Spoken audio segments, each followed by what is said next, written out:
everyone, it's Movie Lover 120 here, and I'm here with a brand new movie review for my next horror movie now that I finished the Saw series. And this review is going to be for none other.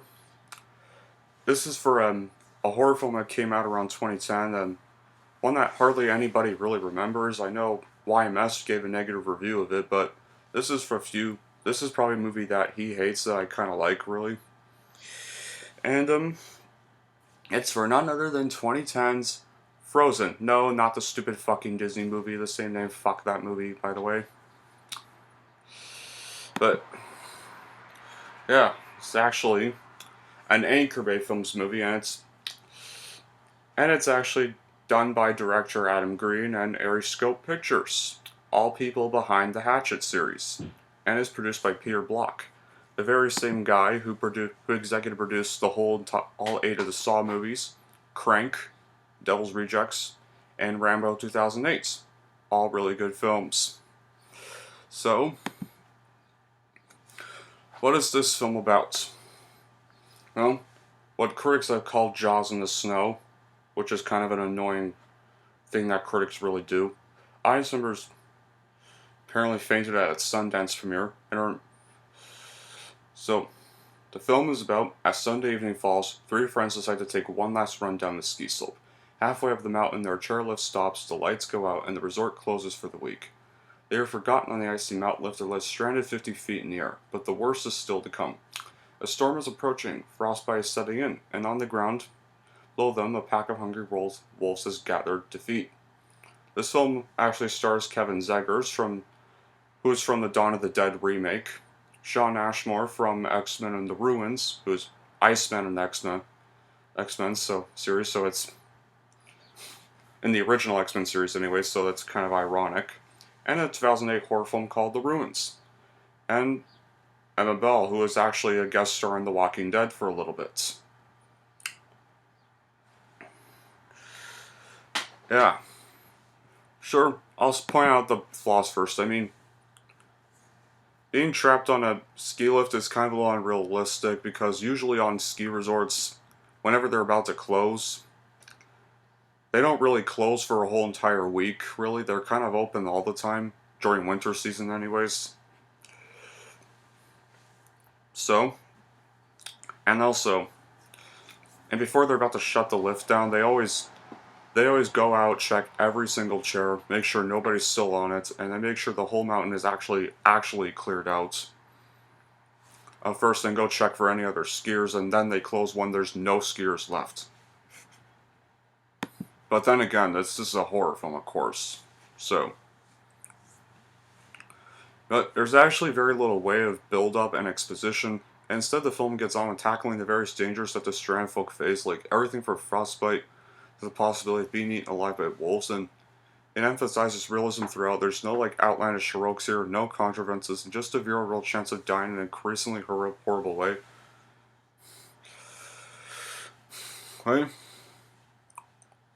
I think there's plenty of suspense and ruin. If the characters aren't the most likable or interesting you'll find in the film, they're still far from the least interesting, though. They're just basically ordinary college students, which aren't really that different. And director Adam Green, like I said, is behind all 4 of the Hatchet series. Well, he produced the 3rd one, but that one was directed by a different dude, but he still produced it. And speaking of that, he actually directed this movie and Hatchet 2 back to back, so the reason why Hatchet 2 hardly got any promotion was because he was busy with this film. Since I think he's a very good horror director, he's a very great horror lover and foremost, the emphasis here is on the horrible nature of the scenario. Although much of what occurs is kept off screen, this makes it all the more powerful, and there's no denying the sickening feeling that accompanies one unforgettable event. Achieved through sound effects alone. Don't be fooled. There's still a fair amount of gore and unpleasant stuff on screen or two. The first guy jumps, and one of the skiers decides to jump to try to save them, and of course he falls and just breaks his legs the minute there, and he's basically kind of lying there until the wolves find him and they eat him. Yeah, and And then the girl character, who kind of did annoy me a lot, guys. I'm not gonna lie about that. Like, her hand is on the... It's been frozen to the pole all night, so... And she peels it off with some pretty unpleasant results, and yeah. Skin kind of peels off on the railing, too. Stuff like that, but... All in all, it's still an effective and attention-filled little thriller with much to recommend it.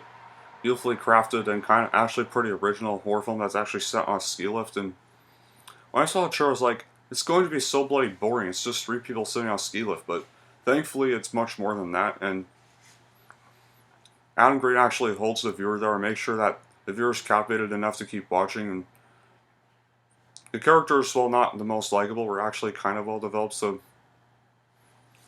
yeah, and it's also pretty thought-provoking and realistic, and the acting is very good, especially Sam Green, the director, actually did torture the actors so they come across genuinely cold. Direction is claustrophobic and uncomfortable in a good way, and there's also some, like I said, there's still horrible cringeworthy moments which are definitely horrific. Although it did run on stream in some sections, for the most part, it was an engaging, exciting film that was really acted and directed, and the movie really did get under my skin. Not anyway gore-filled like Hatchet or its three sequels. So if you're a gore hound out there scanning the reviews for bloody details for watching it, makeup effects enthusiasts won't be completely disappointed, but it's not really Hatchet levels of gory, really. Though Adam Green kind of focuses more on his actors versus reactions to the horrors within the film, and this actually works. So all in all, I do recommend this film. It's better than a lot of horror films. It's better than garbage like Craptivity or Touristas or is any of those garbage Hostel attempts. But hold on, what was I gonna say? If this were probably made today, and if it was a wide released movie, it would probably be some stupid Blumhouse shit or probably just some stupid comedy shit, really. So, all in all, I possibly would give this a watch, and here's how I'd probably rank it. I am going to give Frozen 2010 a 7 out of 10. And there you have it. There's my review for Frozen 2010. I know Adam Green has done a few other stuff, like in this TV series called Halston. He did this other low-budget film called Spiral. He produced this kind of gruesome film called Grace, 2009, about that dead baby. And after Hatchet 3, he went and he directed Digging Up the Marrow, and yeah. But I haven't seen any of those guys, so hopefully I will eventually. Well, no, that'll be it for this review. Thank you all for watching, and if you like this and want to see more, then don't forget to like and subscribe to Movie Lover 120.